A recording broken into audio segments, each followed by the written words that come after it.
मंदोदरी का विलाप। युद्ध की समाप्ति पर श्री राम ने मातली को सम्मानित करते हुए इंद्र के दिए हुए रथ को लौटा दिया। तत्पश्चात उन्होंने समस्त वानर सेना नायकों की भूरी भूरी प्रशंसा करते हुए उनका यथोचित सम्मान किया। फिर वे लक्ष्मण से बोले, सौम्य, अब तुम लंका में जाकर विभीषण का राज्याभिषेक करो, क्योंकि इन्होंने मुझ पर बहुत बड़ा उपकार किया है। रघुनाथ जी की आज्ञा पाकर लक्ष्मण ने प्रसन्नतापूर्वक सोने का घड़ा उठाया और एक वानर युद्धपति को समुद्र का जल भर लाने का आदेश दिया। उन्होंने लंकापुरी में जल से भरे उस घट को उत्तम स्थान पर स्थापित किया।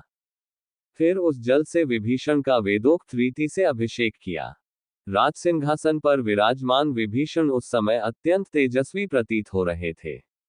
लक्ष्मण के पश्चात अन्य सभी उपस्थित राक्षसों और वानरों ने भी उनका अभिषेक किया। विभीषण को लंका के सिंहासन पर अभिषिक्त देख उसके मंत्री और प्रेमी अत्यंत प्रसन्न हुए। वे श्रीराम की स्तुति करने लगे। उन्होंने अपने निष्ठा का आश्वासन देते हुए दही, अक्षत, मिष्ठान, पुष्प आदि अपने नए नरेश को अर्पित किए और महाराज विभीषण की जय, श्री रामचंद्र जी की जय का उद्घोष किया। विभीषण ने सभी प्रकार की मांगलिक वस्तुएं लक्ष्मण को भेंट की और रघुनाथ जी के प्रति भक्ति प्रकट की। जब लक्ष्मण विभीषण का राज्याभिषेक कर लौट आए तो श्री रामचंद्र जी ने हनुमान से कहा, महावीर, तुम महाराज विभीषण की आज्ञा लेकर लंकापुरी में जाओ और वैदेही को ये समाचार दो कि रावण युद्ध में मारा गया है और वे लौटने की तैयारी करें। रघुनाथ जी की आज्ञा पाकर हनुमान विभीषण की अनुमति ले अशोकवाटिका में पहुंचे और वैदेही को श्रद्धापूर्वक प्रणाम करके बोले, माता, श्री रामचंद्र जी लक्ष्मण और सुग्रीव के साथ कुशल हैं। अपने शत्रु का वध करके वे अपने मनोरथ में सफल हुए। रावण अपनी सेना सहित युद्ध में मारा गया। विभीषण का राज्याभिषेक कर दिया गया है। इस प्रकार अब आप निर्भय हो। आपको यहाँ भारी कष्ट हुआ। इन निशाचरियों ने भी आपको कुछ कम कष्ट नहीं दिया है।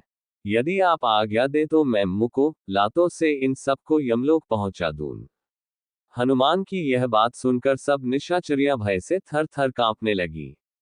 परंतु करुणामयी सीता बोली, नहीं वीर, इसमें इनका कोई दोष नहीं है। ये तो रावण की आज्ञा का ही पालन करती थी। इसके अतिरिक्त पूर्वजनित कर्मों का फल तो मुझे भोगना ही था। यदि फिर भी इन दासियों का कुछ अपराध हो तो उसे मैं क्षमा करती हूँ। अब तुम ऐसी व्यवस्था करो कि मैं शीघ्र प्राणनाथ के दर्शन कर सकूं। पवन पुत्र ने लौटकर जब दशरथनंदन को सीता का संदेश दिया तो उन्होंने विभीषण से कहा, भाई विभीषण, तुम शीघ्र जाकर सीता को अनुराग तथा दिव्य आभूषणों से विभूषित करके मेरे पास ले आओ। आज्ञा पाकर विभीषण ने स्वयं वैदेही का पास जाकर उनके दर्शन किया और उन्हें श्री राम द्वारा दी गई आज्ञा कह सुनाई। पति का संदेश पाकर सीता श्रृंगार कर पालकी पर बैठ विभीषण के साथ उस स्थान पर पहुंची जहां उनके पति का शिविर था। फिर पालकी से उतरकर पैदल ही सकुचाती हुई अपने पति के सम्मुख जाकर उपस्थित हो गई। आगे वे थी और उनके पीछे विभीषण। उन्होंने बड़े विस्मय, हर्ष और स्नेह से पति के मुख का दर्शन किया।